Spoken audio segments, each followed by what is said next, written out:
কয়েক মাস আগে আগরতলা মহারাজগঞ্জ বাজারে প্রবেশ মুখে কভার ড্রেন নির্মাণ করা হবে বলে পূর্ত দপ্তর থেকে রাস্তা কেটে ফেলা হয়।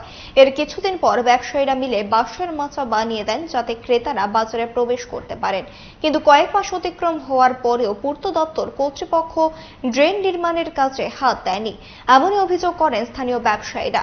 এতে দুর্ভোগের শিকার হচ্ছেন ক্রেতারা আর ক্ষতির মুখে ব্যবসায়ীরা।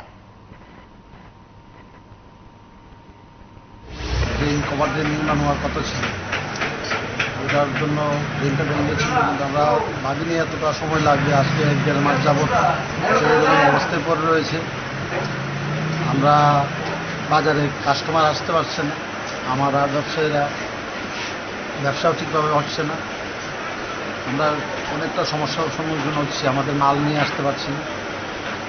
তার জন্য আমরা সরকারের কাছে আবেদন জানাবো, বাজারের ব্যবসায়ী হিসেবে যত দ্রুত সম্ভব আমাদের এই কভার ড্রেনটা নির্মাণ করে দেওয়া হয় এবং বাজারের ব্যবসা যাতে আমরা ঠিকঠাকভাবে করতে পারি, তার জন্য সরকারের কাছে আবেদন।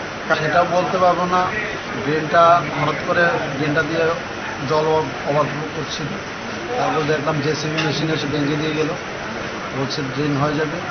কিন্তু আজকে 1-1.5 মাস যাবৎ কেউ আসছে না। তো আমরা এখানে যখন কাস্টমার আসছে না, আমরা নিজেরাই চাঁদা তুলে একটা এখানে বাঁশের সেতু করে দিয়েছি।